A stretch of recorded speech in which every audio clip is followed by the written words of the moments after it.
April 1ರಿಂದ ಹೊಸ income tax ಲಾ. ಯಾರಿಗೆ ಲಾಭ, ಯಾರಿಗೆ ನಷ್ಟ?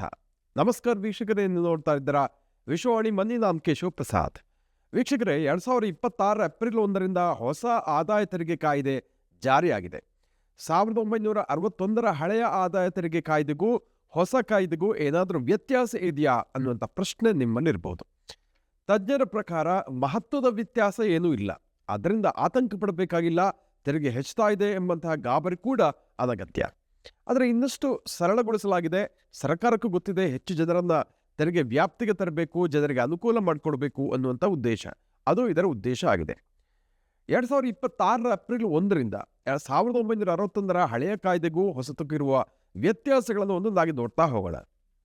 ಮೊದಲನೇದಾಗಿ ಕಾಯ್ದೆಯ ಹೆಸರು. ಆದಾಯ ತೆರಿಗೆ ಕಾಯ್ದೆ 1961, ಈಗ ಆದಾಯ ತೆರಿಗೆ ಕಾಯ್ದೆ 2025 ಅಂತ ಬದಲಾಗಿದೆ. ಸೊ ಹೊಸ ಕಾಯ್ದೆ ರೀಕೋಡಿಫೈಡ್ ಆಗಿದೆ, ಸರಳವಾಗಿದೆ, ಡಿಜಿಟಲೀಕರಣಕ್ಕೆ ಒತ್ತನ್ನು ಕೊಟ್ಟಿದೆ. ಇದು ವರ್ಷದ ಕಾನ್ಸೆಪ್ಟ್. ಮೊದಲು ಏನಾಗಿತ್ತು, ಹಿಂದಿನ ವರ್ಷ ಮತ್ತು ಮೌಲ್ಯಮಾಪನ ವರ್ಷ ಅಂತ ಇತ್ತು. ಪ್ರೀವಿಯಸ್ ಇಯರ್ ಮತ್ತು ವ್ಯಾಲ್ಯೂಯೇಷನ್ ಇಯರ್ ಅಂತ, ಅಸೆಸ್ಮೆಂಟ್ ಇಯರ್ ಅಂತ ಕರಿತಾ ಇದ್ರು. ಸೊ ಈಗ ಟ್ಯಾಕ್ಸ್ ಇಯರ್ ಎಂಬ ಒಂದೇ ಪರಿಕಲ್ಪನೆ ಇದೆ. ಇನ್ನು ರೂಲ್ಸ್ ಮತ್ತು ಫಾರ್ಮ್ಸ್ಗೆ ಸಂಬಂಧಪಟ್ಟ ಹಾಗೆ ಈ ಹಿಂದೆ 511 ರೂಲ್ಸ್ ಮತ್ತು 399 ಫಾರ್ಮ್ಸ್ ಇತ್ತು. ಈಗ 333 ರೂಲ್ಸ್ ಮತ್ತು 190 ಫಾರ್ಮ್ಸ್ ಇದೆ. ಇನ್ನು ರಿಬೇಟ್ ಬಗ್ಗೆ ಹೇಳೋದಿದ್ರೆ, ಹಳೆ ಪದ್ಧತಿಯಲ್ಲಿ 7 ಲಕ್ಷ ರೂಪಾಯಿ ತನಕ ಆದಾಯಕ್ಕೆ ತೆರಿಗೆ ಇದ್ದಿರಲಿಲ್ಲ. ಈಗ 12 ಲಕ್ಷ ರೂಪಾಯಿ ತನಕ ಆದಾಯಕ್ಕೆ ತೆರಿಗೆ ಇಲ್ಲ. ಮಧ್ಯಮ ವರ್ಗದ ಜೊತೆಗೆ ದೊಡ್ಡ ರಿಲೀಫ್ ಇದರಿಂದ ಸಿಕ್ಕ ಹಾಗಾಗಿದೆ. ಇನ್ನು ಸ್ಟ್ಯಾಂಡರ್ಡ್ ಡಿಡಕ್ಷನ್ ಬಗ್ಗೆ ಹೇಳೋದ್ರೆ, ಹಳೆಯ ಪದ್ಧತಿಯಲ್ಲಿ 75,000 ರೂಪಾಯಿ ಲಭ್ಯದ್ದು, ಹೊಸ ಕಾಯ್ದೆಯಲ್ಲಿ ಕೂಡ ಅದು ಕಂಟಿನ್ಯೂ ಆಗಿದೆ. ಹೊಸ ತೆರಿಗೆ ಪದ್ಧತಿಯಲ್ಲಿ ಇದರಿಂದಾಗಿ 12.75 ಲಕ್ಷ ರೂಪಾಯಿ, ಅಂದರೆ 12,75,000 ರೂಪಾಯಿ ತನಕ ಎಫೆಕ್ಟಿವ್ ಆಗಿ ತೆರಿಗೆ ಇರುವುದಿಲ್ಲ. ಇದು ವೇತನದಾರರಿಗೆ, ಅಂದರೆ ಸಂಬಳ ಪಡೆಯವರಿಗೆ, ಸ್ಯಾಲರಿ ಹೋಲ್ಡರ್ಸ್ಗೆ ಹೊಸ IT ರೂಲ್ಸಿಂದ ಪ್ರಯೋಜನ ಇದೆಯಾ ಅಂತ ಅದಕ್ಕೆ ಬಂದು ಕೇಳ್ತಾ ಇದ್ದಾರೆ.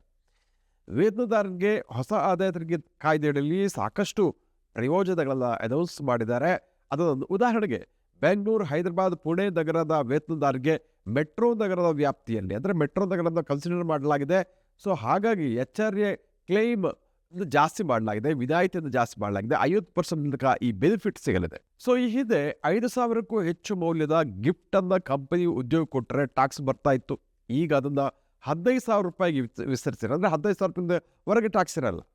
ಅದೇ ರೀತಿಯಾಗಿ ಕಂಪನಿ ಉದ್ಯೋಗ ನೀಡುವ ಮೀಸಲುವಚರಿಗೆ ಸಂಬಂಧಪಟ್ಟ ಹಾಗೆ 50 ರೂಪಾಯಿ ಬದಲಿಗೆ 200 ರೂಪಾಯಿ ತನಕ ತೆರಿಗೆ ಬೆನಿಫಿಟ್ ಸಿಗಲಿದೆ.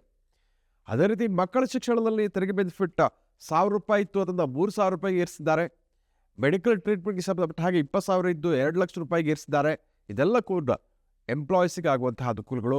ಮೊದಲು LTC LTA ಇತ್ತು, ಈಗ AC ಫಸ್ಟ್ ಕ್ಲಾಸ್ ಟಿಕೆಟ್ ಇದ್ದರೆ ಮಾತ್ರ ಆವಾಗ ವಿನಾಯಿತಿ ಕೊಡ್ತಾ ಇದ್ರು ಈ ಹಿಂದೆ.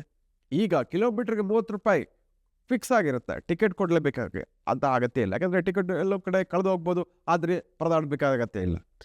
ಅದೇ ರೀತಿ ಹಾಸ್ಟೆಲ್ ವೆಚ್ಚ 300 ರೂಪಾಯಿಂದ 9,000 ರೂಪಾಯಿಗೆ ಇರಿಸಿದ್ದಾರೆ. ಅದೇ ರೀತಿ ವಿಕಲಚೇತನರಿಗೆ ಟ್ರಾನ್ಸ್ಪೋರ್ಟ್ ವೆಚ್ಚಕ್ಕೆ ತೆರಿಗೆ ಬೆನಿಫಿಟ್ 3,000 ರೂಪಾಯಿಂದ 15,000 ರೂಪಾಯಿಗೆ ವಿಸ್ತರಿಸಿದ್ದಾರೆ. ಹಾಗಾದರೆ ಸ್ಟಾಕ್ ಮಾರ್ಕೆಟಲ್ಲಿ ಇನ್ವೆಸ್ಟ್ ಇದು ಬಹಳ ಕಾಮನ್. ಅವರಿಗೆ ಏನು ಕೊಟ್ಟಿದ್ದಾರೆ, IT ರೂಲ್ಸ್ ಹೇಗಿದೆ? ನಿಮ್ಮ ಬಳಿ ಸ್ಟಾಕ್ ಹೂಡಿಕೆಯಿಂದ ಆದಾಯ ಇದ್ದರೆ ಕ್ಯಾಪಿಟಲ್ ಗೇನ್ಸ್ ತೆರಿಗೆ ಬರುತ್ತೆ. ಅದರಲ್ಲಿ ಶಾರ್ಟ್ ಟರ್ಮ್ ಮತ್ತು ಲಾಂಗ್ ಟರ್ಮ್ ಎಂಬ 2 ವಿಧ ಇದೆ. ಹೊಸ ತೆರಿಗೆ ಪದ್ಧತಿಯಲ್ಲಿ ಶಾರ್ಟ್ ಟರ್ಮ್ ಅಂದರೆ 12 ತಿಂಗಳ ಒಳಗೆ ಶೇರನ್ನು ಸೇಲ್ ಮಾಡಿದರೆ ಈಕ್ವಿಟಿಗೆ 20% ತೆರಿಗೆ ಇರುತ್ತೆ. ಲಾಂಗ್ ಟರ್ಮ್ ಅಂದರೆ 24 ತಿಂಗಳ ಬಳಿಕ ಶೇರ್ ಸೇಲ್ ಮಾಡಿದರೆ 12% ಟ್ಯಾಕ್ಸ್ ಕಟ್ಟಬೇಕಾಗತ್ತೆ. ಇದು ಕ್ಯಾಶ್ ಟ್ರಾನ್ಸಾಕ್ಷನ್ ಬಗ್ಗೆ ಹೊಸ ರೂಲ್ಸ್, ಅಂದರೆ ನಗದು ವ್ಯವಹಾರ ಬಗ್ಗೆ ಇದೆಯಾ ಅಂತ ಅನೇಕ ಮಂದಿ ಕೇಳ್ತಾ ಇರ್ತಾರೆ. ನಗದು ವ್ಯವಹಾರವನ್ನು ಕಡಿಮೆ ಮಾಡೋದು ಒಳ್ಳೆಯದು ಯಾವುದೇ ಕಾರಣಕ್ಕೂ. 10 ಲಕ್ಷ ರೂಪಾಯಿಗಿಂತ ಹೆಚ್ಚು ನಗದನ್ನು ಬ್ಯಾಂಕಲ್ಲಿ ಯಾವುದೇ ಪ್ರೂಫ್ ಇಲ್ಲದ ಠೇವಣಿ ಅಂತ ಇಟ್ಕೊಳ್ಳಿ. 1 ವರ್ಷದ ಬಳಿಕ ಬ್ಯಾಂಕ್ ಆದಾಯ ತೆರಿಗೆ ಇಲಾಖೆಗೆ ಇನ್ಫಾರ್ಮ್ ಮಾಡುತ್ತೆ.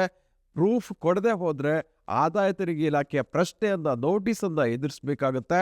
ಆ ಪ್ರೂಫ್ ಕೊಡದೇ ಇದ್ದರೆ ಸೆಕ್ಷನ್ 68 ಪ್ರಕಾರ 100% ದಂಡ ಕಟ್ಟಬೇಕಾಗುತ್ತೆ, ಅಂದರೆ 10 ಲಕ್ಷಕ್ಕೆ 10 ಲಕ್ಷ.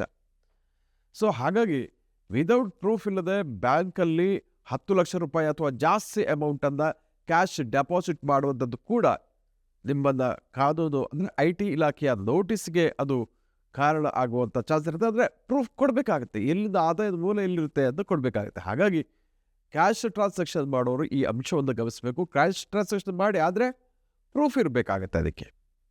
ವೀಕ್ಷಕರೇ, ಇಂತಹ ಮತ್ತಷ್ಟು ಉಪಯುಕ್ತ ವಿಡಿಯೋಗಳಿಗೆ ವಿಶ್ವವಾಣಿ ಮನಿ ಯೂಟ್ಯೂಬ್ ಚಾನಲನ್ನು ವೀಕ್ಷಿಸಿ ಮತ್ತು ಸಬ್ಸ್ಕ್ರೈಬ್ ಮಾಡಿ. ವಂದನೆಗಳು.